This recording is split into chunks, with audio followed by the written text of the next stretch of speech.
Hey, it's Day, and today I wanted to talk about public fursuiting at a brewery.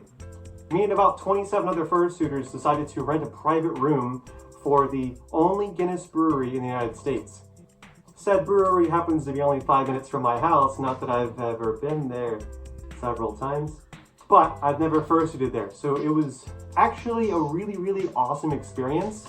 I wasn't really expecting the level of positivity that there was because there's a really big open field with lots and lots of people just minding their own business drinking.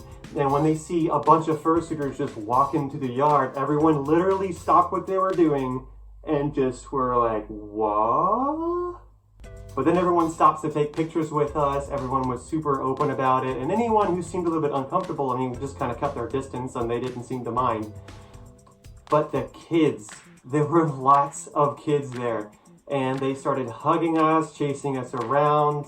There was a grassy field there, and I didn't actually bring my tail cover like I usually do, so I got a little bit of stings on here, but luckily they washed out.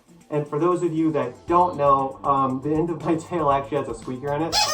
That's actually for safety reasons, so I don't get stepped on all the time. But once the kids figured that out, they just started chasing me around trying to pull my tail, which is not great. So I mostly just started using it as a guitar. At some point I told him to go play with the golden retriever, but then they decided to pull his tail too, so I was kind of like, my bad. But the night started off pretty fun. We ended up going up to the room and just drinking and eating out of suit. They had lots of really good food. We also had a private bartender who we met beforehand. We talked to them. All the staff knew it was going to happen, but it was really interesting seeing their reactions when we all came back in fursuit. And actually the staff really loved us. I ended up taking my head and letting them take pictures with it on. They asked lots of really interesting questions and just thought it was really neat. We did end up getting a group photo with the staff that was serving us there, so it was fantastic, and they said they would love to have us there again, which is amazing.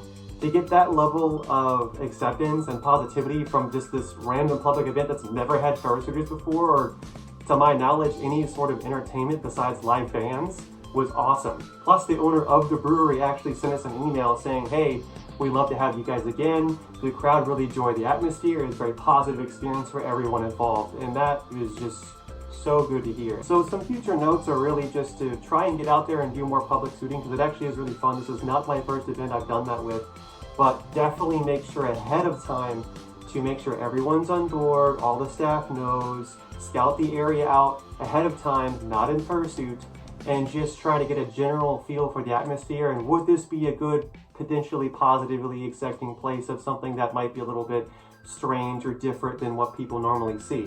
Also, having that many fursuiters definitely helped, because we basically swapped in groups. A couple of us would go out while the rest of us would stay in the private room and just drink some water, cool off, and then we'd come and swap. Although there was one kid, I think they followed myself or somebody else all the way back up to the room, which has glass doors, so they can just see us in there with our heads off drinking, like, sorry kid. One of the things I tend to do is spin around and have my tail follow me like this, and the kids just kind of wander around until they get dizzy and fall over, and then I get the chance to run away. Which is silly, entertaining games like that. It just makes it a lot more fun for everyone involved. So definitely be cognizant of what you look like as a character on the outside. Granted, my face half the time looks like I'm miserable, but on the outside I can either be really derpy or really mean looking. I would say 99% of the reactions I've ever had with the public have either been they just ignore you, or it's something positive, which is fantastic. If people ignore you, I don't really mess with them. But other than that, I'd like to talk more about stories about public shooting, about other experiences I've had, so hopefully you enjoyed this video, and as always, thank you for watching.